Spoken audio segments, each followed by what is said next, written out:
Hello everyone, I am Godless Skeptic, and yes, I'm finally uploading another video after what feels like it has been an eternity. Excuse me if I sound a little sick, but I am also still recovering from a sickness. I'm also going to explain my absence a bit more at the end of this video, so stay tuned and enjoy the video. إني ألقى الإيناس في صومي وصلاتي ودعائي للرحمن وجميع الطاعات. Now the Quran asks a very simple question. In chapter number 52, verse number 35 of the Quran, it says, أَمْ خُلِقُوا مِنْ غَيْرِ شَيْءٍ أَمْ هُمُ الْخَالِقُونَ. Were they created from nothing, or were they themselves the creators of themselves? Now if you speak to an educated atheist, they will not deny the fact that the universe had a beginning, because this is pretty much scientifically proven. Through the expanding universe, for example, we know that it had a beginning, since it's still expanding. However, when you start speaking to them about what happened before the universe, this is when you'll get an unsure answer. They'll say, we don't know. And that's okay. I have seen a common problem amongst the theist community, and that is that you guys think it is not okay to use I don't know as an answer, which is very, very wrong. Answering I don't know is okay. What isn't okay is claiming that you know when in reality you don't know. We can't know what happened before the universe, and in all likelihood we never will know. And that's alright. There's nothing wrong with not knowing. And this is the first point of contention. If they don't know, then why do they call themselves atheists? Since that word means without God. And agnostic, which is a better word, means without knowledge. That's wrong, and you know it's wrong. I'm going to first address your statement with the word agnostic. The definition of agnostic is a person who holds the view that any ultimate reality, like God's, is unknown and probably unknowable. Or, as another definition, is a person who is unwilling to commit to an opinion about something. Neither of those definitions have anything to do with the word meaning without knowledge. Some knowledge, yes, absolutely. But knowledge in general? Knowledge is how we grow as a society. Now, to address your comments about atheists.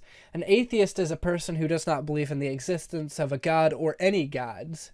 And since most atheists don't believe the beginning of the universe had anything to do with a god or any gods, it fits the view that most atheists will say that they don't know what happened before the universe. I don't know anyone that calls themselves an atheist that also claims to know what happened before the Big Bang. Because it comes from the two Greek words, without meaning without, and gnostos, meaning knowledge, meaning without knowledge. Moving on now. If you really want to stop an atheist in his tracks, all you really require is one deductive argument. And deduction has always been part of the scientific method and maths, and thus is really the strongest kind of logical argument. Now, the argument goes like this. That everything, number one, everything that begins to exist has a cause. Oh boy, the Kalam cosmological argument. I've never heard that one before. I'm so excited. Let me say that one more time. Everything that begins to exist has a cause. And number two, that the universe began to exist, as we've just mentioned. Three logically follows, which is the universe therefore has a cause. Now, the question is, what kind of cause is this? Because if we say that that cause had a cause, and that cause had a cause, and that cause had a cause, and we go regressively infinitely backward, then we would have an infinitely regressive line. Thus, it's completely appropriate and completely necessary for that cause to be uncaused, to have no beginning, and to have the knowledge and creative capacity to change the situation. So, the only way an atheist can really destroy this argument is by destroying one of the two premises. One, which is that that everything that begins to exist has a cause, they can try and prove that. But then have to show why and how things don't come into existence, popping into existence on a day-to-day basis. They won't be able to show you this scientifically or empirically. The other premise is that the universe began to exist, and as we said, science pretty much confirms this reality. Now, this really, I'll leave it open for the atheist. And you left it open, my friend. Let us get on with the debunking of this argument. I'm going to start with a fallacy that is present within the argument, the equivocation fallacy. For those of you who do not know what this fallacy is, it is when a key term or phrase in an argument is used in a way that is open to more than one interpretation. Now, the word that is being used in two different ways is universe. In the second premise, it is used as a definition in a scientific way, as in all matter, space, and time. In the conclusion, it is used as a way to express everything that exists, has existed, or will exist. So, what is being said here is that all space, time, and matter began existing in the way that it did not start existing, as far as we can tell. However, what we aren't saying is that everything came from nothing. So it follows to believe that this argument is trying to assert that something came from nothing, which if you don't do any actual research may sound pretty convincing. So I will explain. Something did not come from nothing. The evidence does not suggest anything of the likes. Before the Big Bang, the universe was likely an infinitely dense and infinitely small singularity. And it was not an explosion into space, it was an expansion of space, which is, as we all can observe, is completely possible and is happening right now.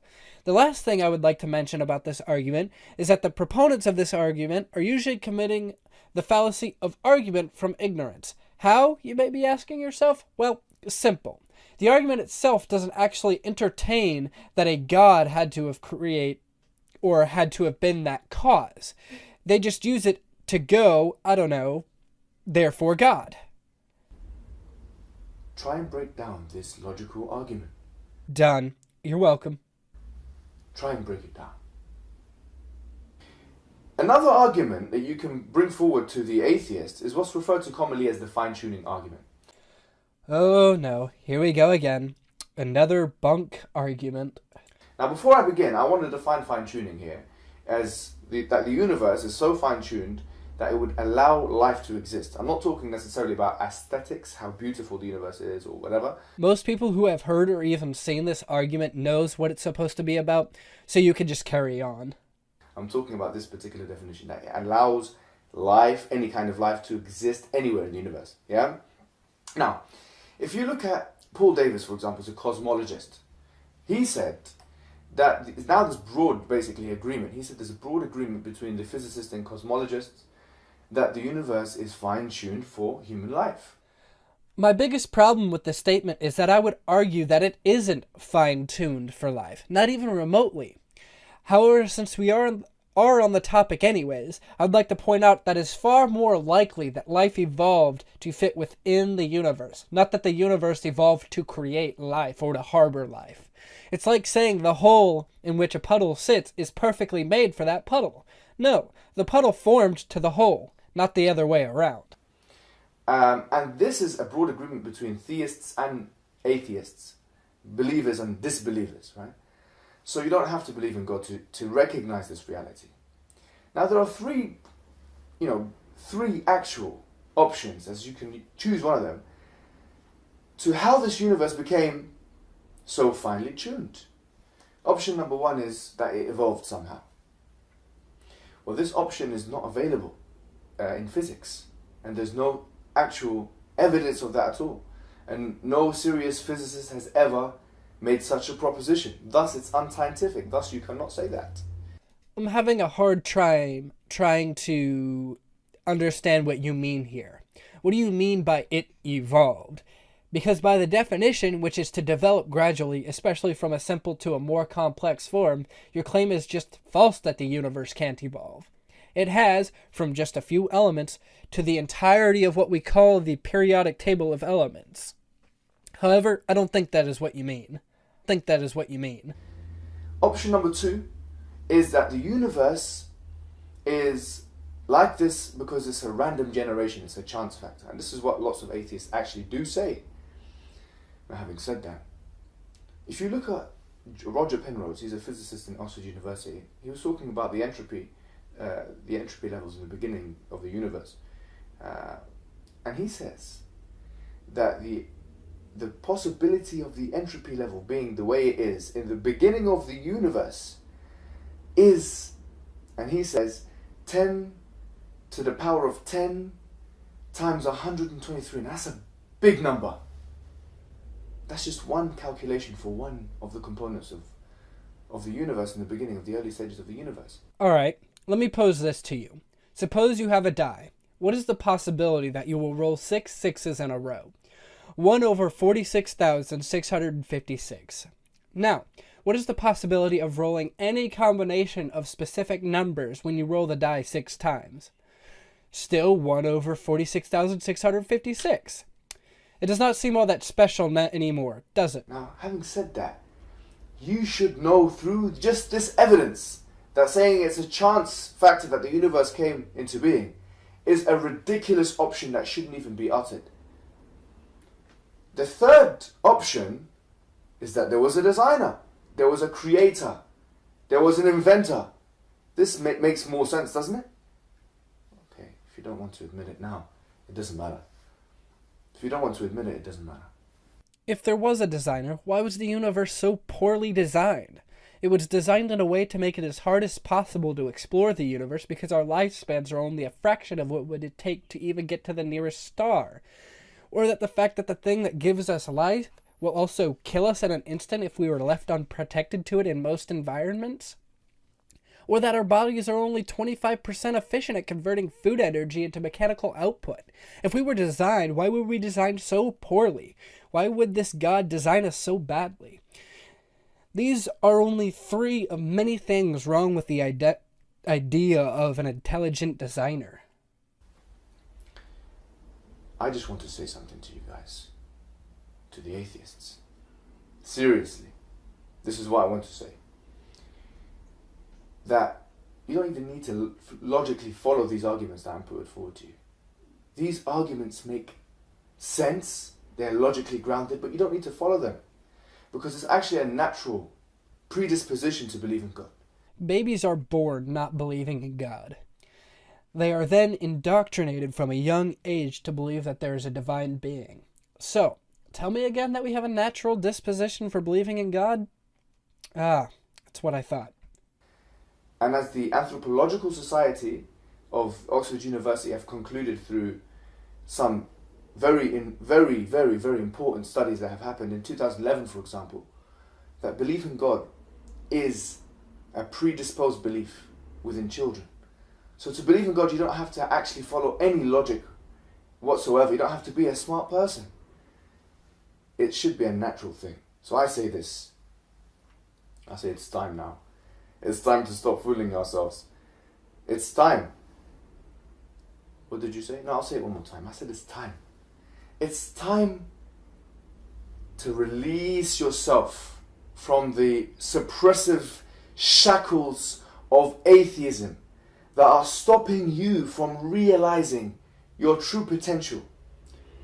Once you've completely taken those shackles away from yourself and liberated yourself from atheism and released your predisposed self, that's the true self, your true self. Once you've done that, then and only then will you realize both peace and purpose in life.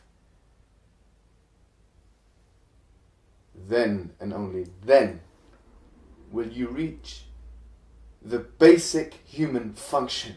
I'm actually quite happy and at peace with my life as an atheist, without believing in God. So do with that information as you will. However, that was the end of this video. So if you enjoyed it, make sure you subscribe and leave a like. It really helps out. Now, I promised an explanation as to where I have been. For those of you who don't know, I'm currently in school studying physics. I'm currently working on my bachelor's in science in physics. Since I am transferring to a different university, I have to move. This move has taken a majority of my time for quite a while now. However, I am nearing the end of the process, so I will hopefully be getting back into the swing of things relatively shortly. Thanks for sticking by my side